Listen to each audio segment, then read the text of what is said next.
Dogin pidió a Sanderstead que lo acompañara a beber una copa de vino, pues son conocidos y por supuesto este no se negó a tan amable pedido. No lo dudo, interrumpió el anciano lord, y precisamente deseaba haceros una advertencia al respecto, caballeros.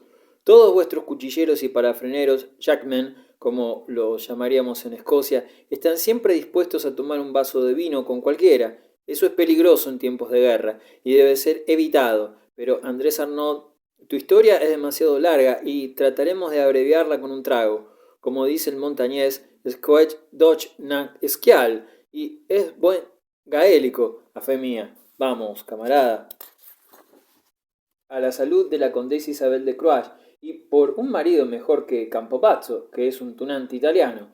Y ahora, Andrés Arnaud, ¿qué dijo el mozo de mulas a ese cuchillero tuyo? Pues le dijo, en secreto, si su señoría no tiene inconveniente, que las dos damas que poco antes llevara al castillo en esas literas cerradas eran señoras muy importantes y que vivieron ocultas en la casa de su amo durante algunos días y que más de una vez habían recibido con gran misterio la visita del rey, quien les tributaba grandes honores y que a su parecer habían huido al castillo por temor al conde de Crevecoeur, embajador del duque de Borgoña, cuyo viaje acababa de anunciar un correo que se había adelantado. ¿Qué nos dices, Andrés? Interrumpió Gertrude. Entonces juraría que era la voz de la condesa la que oí cantando al son del laúd al atravesar el patio interior cuando venía hacia aquí. El canto llegaba desde los balcones de la torre del Delfín. Una melodía como nadie la ha escuchado antes en el castillo de Plessis del Parque. A la fe mía, que pensé que fuera la música de la encantadora Melusina. Estuve allí, aunque sabía que se había servido la comida y que vosotros estaríais impacientes y plantados como un asno. Juancito Gertrude, agregó su comandante, con tu gran nariz oliendo la comida, tus largas orejas escuchando la música y tu poco talento sin permitirte decidir cuál de ellas preferías. Escuchad, ¿no son las campanas de la catedral que tocan a vísperas? No puede ser tan tarde. El viejo sacristán habrá tañido con una hora de anticipación. En realidad las campanas son puntuales, observó Cunningham. El sol baja ya a su ocaso. Es posible, dijo Lord Crawford. Bueno, muchachos, debemos mantenernos dentro de los límites. Qui va piano, va lontano. El fuego lento cuece bien. Es una buena máxima la que enseña que se debe ser discreto y alegre. Un nuevo brindis por la prosperidad de la vieja Escocia y todo el mundo a cumplir con su obligación. El grupo vació sus copas y los comensales empezaron a despedirse. El anciano varón tomó a cuchillada del brazo con el pretexto de darle algunas instrucciones respecto a su sobrino, pero tal vez en realidad para evitar que su propio paso pareciera a los ojos del público menos seguro que lo que correspondía a su posición y autoridad. No abandonó su gesto serio mientras atravesó los dos patios que separaban a sus habitaciones de la sala del festín, y con la solemnidad de un hombre que hubiera vaciado un barril, dijo a Ludovico al despedirse que cuidara los actos de su sobrino, especialmente en cuestiones de mujeres y de vino. Entretanto, ni una sola palabra de cuanto se habló sobre la hermosa condesa Isabel, que había escapado a la atención del joven Duruar, quien, guiado hasta una pequeña habitación que habría de compartir con el paje de su tío, convirtió a su modesto aposento en escenario de elevadas fantasías.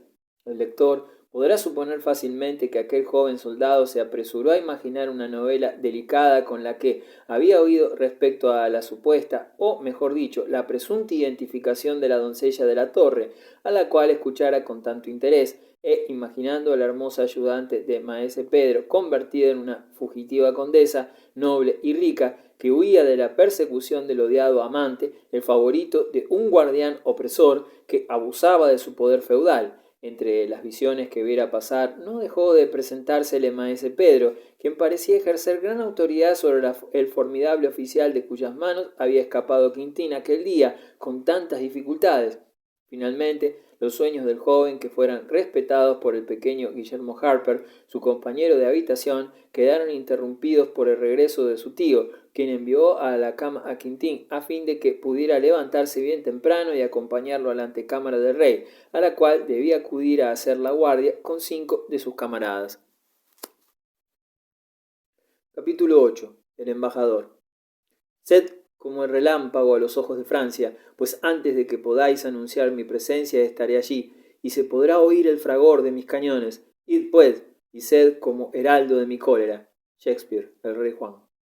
Aun en el caso de que la pereza hubiera tentado a Durwara en forma irresistible, el estrépito que se produjo en el cuartel de la Guardia Escocesa al primer toque de Diana le hubiera hecho abandonar el lecho, pero la disciplina impuesta en el castillo de su padre y en el convento de Abertoink le habían enseñado a levantarse con el alba, de manera que empezó a vestirse alegremente al son de clarines y ruido de armas que anunciaban el cambio de guardias, algunos de los cuales regresaban a los cuarteles después de su tarea nocturna, en tanto que otros se dirigían a ocupar sus puestos y finalmente otros se aprontaban para tomar servicio cerca del rey.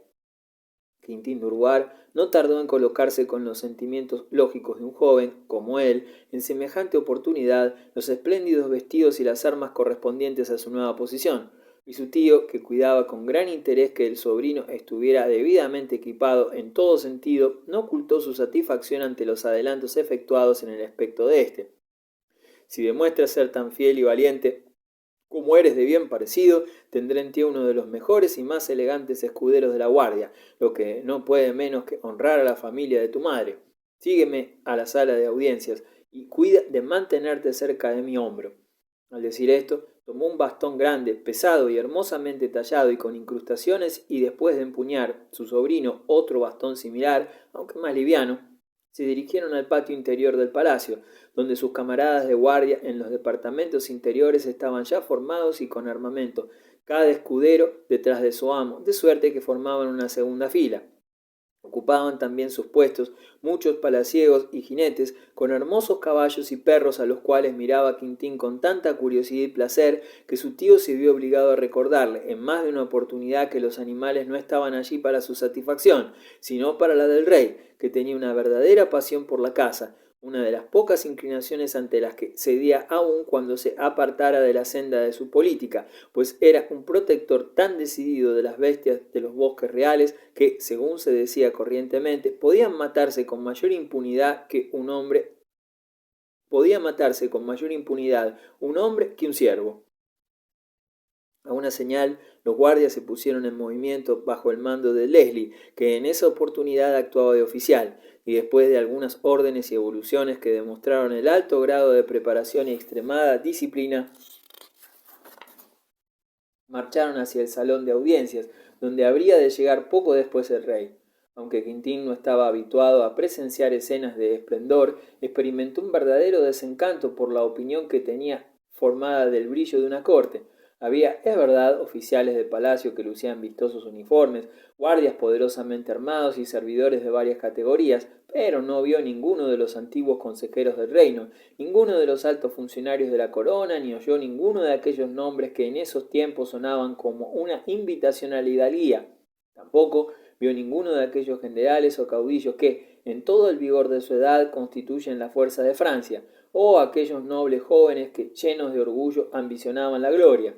Las costumbres reservadas, los celos, la política oscura y artera del rey habían alejado del trono ese núcleo espléndido que sólo era llamado en ciertas oportunidades, a las que concurría de muy mala gana y de las que salía alegre, tal como le ocurría a los animales de la fábula que se acercaban y alejaban de la cueva del león. Las escasas personas que parecían estar allí en calidad de consejeros eran hombres de mala catadura, cuyas fisonomías expresaban a veces sagacidad, pero cuyos modales demostraban que habían llegado a una esfera para la cual no los capacitaban ni sus hábitos ni su educación. Sin embargo, una o dos de ellas le dieron a Quintín la impresión de poseer un porte más distinguido. La rigurosidad de servicio no fue inconveniente, por otra parte, para que su tío se las nombrara según las iba viendo. Tanto Quintín como el lector conocen ya a Lord Crawford, que estaba vestido con el rico uniforme de su cargo y empuñaba un bastón de mando de plata. Entre otros que demostraban más alta jerarquía, destacábase el conde de Dunois, hijo del célebre Dunois, a quien se conociera por el bastardo de Orleans, y que, luchando en el ejército de Juana de Arco, desempeñó un papel importante en la liberación de Francia del yugo inglés. Su hijo llevaba con honor el nombre que legara del ascendiente tan ilustre, y a pesar de su parentesco con la familia real y su popularidad hereditaria, tanto entre los nobles como entre el pueblo, Dunois había demostrado en toda oportunidad tal franqueza y lealtad de carácter que, al parecer, había escapado a todas las sospechas, hasta de parte del celoso Luis, a quien le agradaba verlo a su lado, y llegaba hasta citarlo a veces a sus consejos. Si bien dominaba por completo los ejercicios de la caballería y poseía cualidades como para ser considerado un perfecto caballero, la persona del conde estaba muy lejos de ser un modelo de belleza romántica. Aunque de complexión robusta, su estatura era inferior a la normal, y sus piernas, arqueadas, parecían más a propósito para la equitación que para lucirlas al caminante.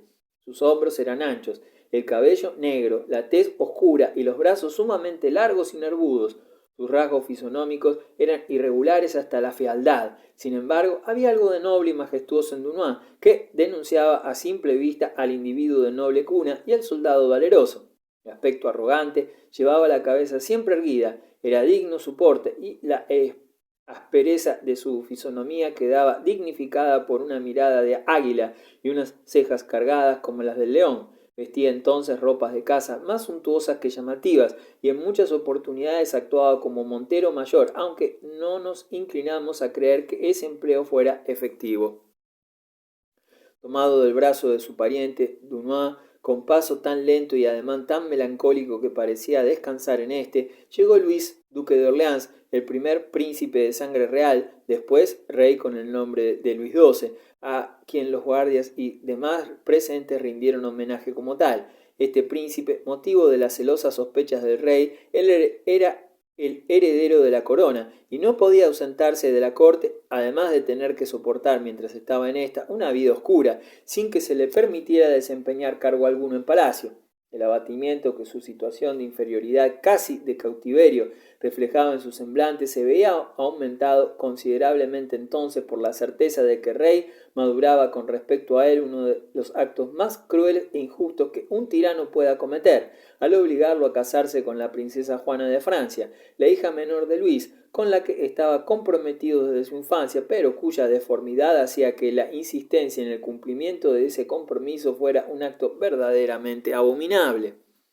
El aspecto exterior de este desgraciado príncipe no se distinguía precisamente por sus ventajas personales, y su carácter era suave y de benévola disposición, cualidades fáciles de notar aun a través de aquel velo de melancolía con que quedaba disimulado su carácter natural. Quintino observó que el duque evitaba cuidadosamente hasta mirar a los guardias reales, y que cuando devolvió su saludo mantuvo los ojos fijos en el suelo, como si temiese que los celos del rey pudieran transformar aquel gesto de cortesía corriente como surgido del propósito de establecer un interés separado y personal entre ellos.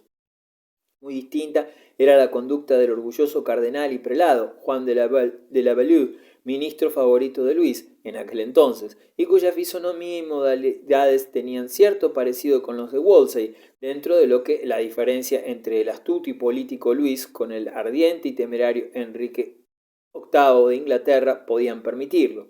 Aquel había elevado a su ministro de la categoría más baja a la dignidad, o por lo menos a los emolumentos de gran limosnero de Francia. Lo colmaba de favores y obtuvo para él el capelo de cardenal, y aunque era demasiado cauteloso para depositar en el ambicioso Lavol el poder y la confianza sin límites que Enrique depositaba en Wolsey, estaba más influido por él que por ningún otro de sus titulados consejeros. El cardenal, en consecuencia, no hubiera escapado a ese error común en quienes de improviso llegan a poder desde una posición oscura, pues estaba firmemente persuadido por la misma rapidez de su evolución de que su capacidad le permitía tratar negocios de toda índole, aun aquellos más ajenos a su profesión y a sus estudios. Alto y desgarbado, demostraba galantería y admiración por el bello sexo, aunque sus modales hacían que tales pretensiones resultasen absurdas y su profesión las convirtiera en inmorales.